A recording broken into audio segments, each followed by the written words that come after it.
আরে ভক্তগণ,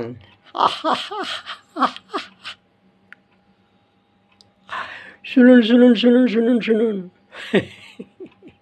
একটা কথা শুনবেন সকালবেলায়। আহ সকালবেলার সময় ভক্তের কথা, ভগবানের কথা না কতই মধুর লাগবে বলুন দেখিনি। শুনুন শুনুন। এখন এক দয়ালু রাজা, বুঝলেন, সে বলছে যে আচ্ছা, জীবের এত কষ্ট, আমার প্রজাদের এত কষ্ট, হ্যাঁ, তারা এই রোদে পুড়ে জলে ভিজে কত পরিশ্রম করছে বাবা, এত পরিশ্রম আমি দেখতে পাচ্ছি না। সব একটা সুন্দর করে ঘর তৈরি করে দিয়েছে। বলছে যারা না কাজকর্ম করতে পারবে সব এসে এখানে খাওয়া মাখা করো, আর এই ঘরেতে সব শুয়ে থাকো। হ্যাঁ, যারা কুঁড়ে লোক তাদের জন্য ঘর করে দিয়েছে, কাজকর্ম করতে হবে না বাবা, তোমরা এখানে তো সব শুয়ে থাকো। ও বাবা, সে দলে দলে কুঁড়ে লোক তো আসছে বটেই, এবারে ভালো লোক যারা কাজকর্ম করতে পারছে আর পারছে তারাও শুধু এসে যাচ্ছে, এসে সব ঘর ভর্তি হয়ে যাচ্ছে। হ্যাঁ, শেষকালে রাজার ভাণ্ডার ফেল পড়ে যাচ্ছে, আর জোগাতে পারছে না, খাবার দাবার আর জোগাতে পারছে না, রাজ ভাণ্ডার ফেল পড়ে যাচ্ছে। তখন রাজামশাই মন্ত্রীকে বলছে, ও মন্ত্রী মশাই, এরপর আর জোগানো যাবে কী করে? এ তো প্রচুর সমস্ত লোকজন হয়ে যাচ্ছে, এই এত লোক কুঁড়ে তারা কাজ করতে পারে না, সত্যি করেই কি কাজ করতে পারে না?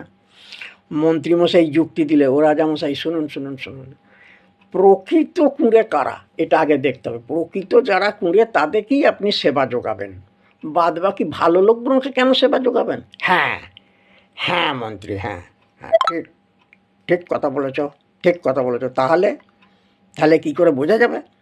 বললে, দিন ওই ঘরটা আগুন লাগিয়ে দিন। হ্যাঁ, এত কষ্ট করে আগুন লাগিয়ে দেবো? হ্যাঁ, আগুন লাগিয়ে দিতে হবে। করে ঘরটা আগুন লাগিয়ে দিয়েছে, আর আগুন লাগিয়ে দিয়েছে মাঝরাতে, সব চট পুরো খড় ফড়গুলো সব পুড়ে পুড়ে পুড়ে পুড়ে সব গায়েতে পড়ছে।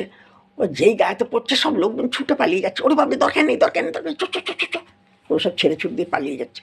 শেষকালে দুটো লোক আর একদম উঠতে পারছে না, বুঝলেন। তারা বলছে, ওরে পিঠ পুড়ে যাচ্ছে রে পিপু। আর একজন লোক বলছে ফিসু, বলে ফিরে এসো ফিরে এসো ফিরে এসো। তাহলে পিপু মানে পিঠ পুড়ে যাচ্ছে, আর ফিসু মানে ফিরে এসো। সেই দুটো লোক আর যেতে পারছে না। তখন মন্ত্রী বলছে, দেখলেন রাজামশাই, দেখুন এই লোক দুটো, এই দুটো লোক হচ্ছে আসল কুঁড়ে লোক, এদিকে সেবা আপনাকে দিয়ে যেতেই হবে। ঠিক আছে, এই যে পিপু আর ফিসু গল্পটা শুনলেন, এর থেকে আপনারা কি শিক্ষাটা পাবেন বলুন তো? শিক্ষা লাভটাই তো আমাদের মূল উপজীব্য বিষয়, মূল বক্তব্যটা তো সেইটাই, জীবকে শিক্ষা দেওয়ার জন্যই তো এই ভিডিও। এখানে বুঝতে হবে, শিখতে হবে, ভগবানও কিন্তু আসল ভক্তদেরকে এইভাবে কিন্তু পরীক্ষা করছেন। বারে বারে নানা রকমের আঘাত ব্যাঘাত, বড় বড় বিপদ আপদ, হ্যাঁ, বড় বড় বড় বড় নানা রকমের হচ্ছে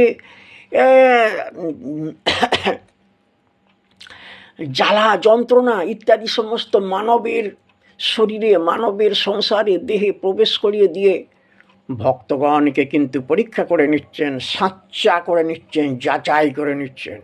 তাহলে এইভাবে ভক্তদেরকে তিনি নির্বাচন করছেন। ভগবান তো ভক্তেরই প্রিয় হন, তাই বলে যে যিনি অভক্তকে দেখেন না এটা কথা নয়, কিন্তু ভক্ত, জ্ঞানী ভক্ত, এদের অগ্রাধিকার ভগবান দিয়ে থাকেন। তাহলে প্রকৃত ভক্ত নির্বাচন করতে গেলে ভগবানের বিরাট বিরাট এই জ্বালা যন্ত্রণাগুলো আসবে, এবং এইগুলো সহ্য করে টিকে থাকলে তবে আপনি ভগবানের ভক্তের খাতায় নাম লেখাতে পারবেন এবং আপনি ভগবানের রাজত্বে পৌঁছাতে পারবেন। এটাই হচ্ছে কিন্তু জীবের শিক্ষা।